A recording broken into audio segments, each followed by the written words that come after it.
The Election Commission of India enforced MCC after announcing assembly elections in Assam, Kerala, Tamil Nadu, West Bengal as well as Puducherry. ಹಾಗಾದ್ರೆ what is MCC? Model Code of Conduct. It is a set of guidelines by Election Commission of India. ಒಂದು ರೀತಿ rules and regulations ಇರುತ್ತಲ್ಲ ಆ ತರ ಇದೊಂದು set of guidelines by Election Commission of India. It will regulate the party in power, candidates and also other political parties. ಹೊಸದಾಗಿ ಯಾವುದೇ party ಅಧಿಕಾರಕ್ಕೆ ಬಂದ್ರು ಅಥವಾ ಆಶಿಸ್ತಾ ಇದ್ರು ಕ್ಯಾಂಡಿಡೇಟ್ಸ್ ಯಾರೇ ಇದ್ರು ಎಲ್ಲರಿಗೂ ಒಂದು ರೆಗ್ಯುಲೇಟ್ ಮಾಡೋದಕ್ಕೆ MCC is very powerful. So objective ಏನು ಹಾಗಾದ್ರೆ it is to ensure free and fair elections and also to maintain level playing field. ಎಲ್ಲರಿಗೂ ಸಮಾನವಾಗಿರುವಂತ ಒಂದು ಗ್ರೌಂಡ್ಸ್ ಆಗಿರಬೇಕು. ಯಾವುದೇ ರೀತಿ ಪಾರ್ಶಿಯಾಲಿಟಿ ಇಲ್ದಲೇ ಇರೋ ಒಂದು ಸಮಾಜನ ನಿರ್ಮಾಣ ಮಾಡೋದಕ್ಕೆ ಏನೇನು ಬೇಕೋ ಎಲ್ಲದನ್ನು ಮಾಡುತ್ತೆ. Also to prevent misuse of official machinery. Legal status ಅಂತ ನೋಡಿದ್ರೆ it is not a law. So it was form based on moral consensus. Moral consensus ಅಂದ್ರೆ ಒಂದು ಸಮಾಜದ ಹಿತದೃಷ್ಟಿಯಿಂದ ಜನರಿಗೆ ಒಳ್ಳೇದಾಗಬೇಕು, ಸಮಾಜಕ್ಕೆ ಒಳ್ಳೇದಾಗಬೇಕು ಅಂತ ದೃಷ್ಟಿಯಿಂದ ಮಾಡಿರುವಂತದ್ದು. It has got a constitutional backing. It is enforced under article 324 of Indian constitution. This is about the legal status of MCC. Coming to duration, right from the date of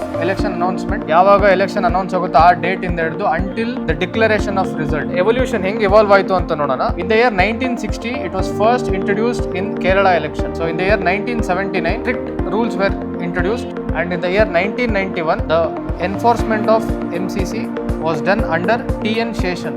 So who is T.N. Seshan? T.N. Seshan is the 10th Chief Election Commission of India Commissioner. So he was the one who transformed Election Commission of India into a proactive institution. So ಹಾಗಾಗಿ ಇವರು major ಪಾತ್ರ ಇದೆ. he is the 10th Chief Election Commissioner of India. 1991 ನಲ್ಲಿ strict ಆಗಿ enforce ಆಗಕ್ಕೆ start ಆಯ್ತು. Coming to key provisions, so general conduct ಅಲ್ಲಿ first thing is there should be no hate speech and there should be no utilisation of place of worship. Temples ಆಗಿರಲಿ, mosque ಆಗಿರಲಿ, church ಆಗಿರಲಿ, ಇಂಥ places ನ ಬಳಸಂಗಿಲ್ಲ. And there should be no hate speech. Caste ಬಗ್ಗೆ, religion ಬಗ್ಗೆ ಅವಹೇಳನಕಾರಿ ಹೇಳಿಕೆಗಳನ್ನ ಕೊಡುವಂತದ್ದು ಕಡಾಖಂಡಿತವಾಗಿ ರದ್ದಾಗಿರುತ್ತೆ during MCC when it is in force. Coming to meeting and possessions, so there has to be a prior permission taken by the Election Commission of India to ensure that there is no clash between the rival parties. And coming to polling day rules, ಅವತ್ತಿನ ದಿನ polling day ದಿನ there should be no campaigning within 100 meters and there should be no serving of liquor or food to the people. So liquor ಆಗಿರಲಿ, food ಆಗಿರಲಿ, alcohol supply ಮಾಡೋ ತರ ಇರಲ್ಲ. That is one of the very strict rules on the polling day.